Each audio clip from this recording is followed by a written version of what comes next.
speaking of tricky away games, there's one at the weekend as well at Brentford. I mean, who knows what to expect from Brentford at the moment? They're a dangerous team. They're capable of beating anyone, really. At home, they've been excellent for most of the season, but then lost their last three. We're speaking before their home game against Man City in midweek as well, including against Plymouth at the weekend in the FA Cup, when they made quite a few changes, admittedly. But obviously, the fixture list was quite kind in terms of home games were the easier ones, away games were the tougher ones, and now that's being flipped around, and we're seeing their form suffer as a result at home. But as I say, they're still a dangerous team, aren't they? They're a team that can hurt any team, and it's likely to be a pretty open game, and one Liverpool need to be near their best at if they're going to pick up the win. Yeah, that's it. I just, similarly to, it's like so many sides in the Premier League now, you kind of look through the team and think about who can hurt you. And there's so many players there. I mean, I look at Mbuemo, who are just, it should scare any fan of any team to death. I think he's just absolutely sensational player. One of those, actually, I can't believe that a kind of bigger club hasn't come in for him, to be honest. But, Brentford have just got quality all through them as well. Defensively, generally, they've been less defensively solid than they usually are this season because they are a bit more open and a bit more entertaining. So maybe that will suit Liverpool a little bit.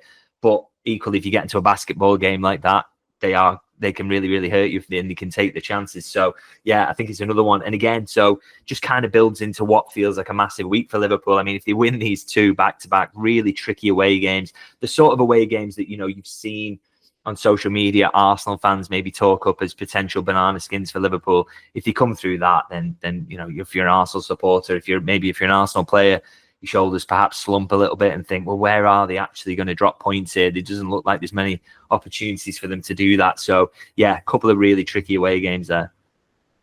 And again, without getting too far ahead of ourselves, if you do not get a great result against Forest, that Brentford game takes on even more importance, doesn't it? But it's the type of game where you'd expect maybe like a 3-2, but you wouldn't be particularly surprised if it goes either way. Liverpool go into that in quite poor form. It can damage them, but it could also be the type of game that they go and score quite a lot of goals in and get their confidence back if they need their confidence back at that point. So, and there's goals in there for them, isn't there? I think it's a game they'll be relishing rather than not looking forward to.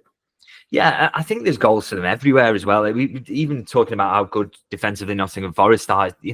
How many teams have they played who've got Liverpool's quality in attack? There's probably not many in Europe at all, and that is not just the guys who are going to start, but you've probably got a couple in reserve who are world-class players as well. So, keeping that out, that's a big job for Forest. It's a big job for Brentford, and also I think one thing that's worth noting as well is that it's been a little bit of a question around Liverpool's defending recently and how good they are at that. And, maybe Brentford would be kind of licking the lips looking at how many goals Liverpool have conceded recently. But again, I do think there's been an element of kind of misfortune about that. I mean, I saw some really good analysis a couple of days ago talking about the fact that Liverpool's kind of save percentage has dipped suddenly from around 75%, where it usually ends the season at, to around 55%. So it's been a big drop off in the last few games because of little things like deflections or just kind of some really good finishing.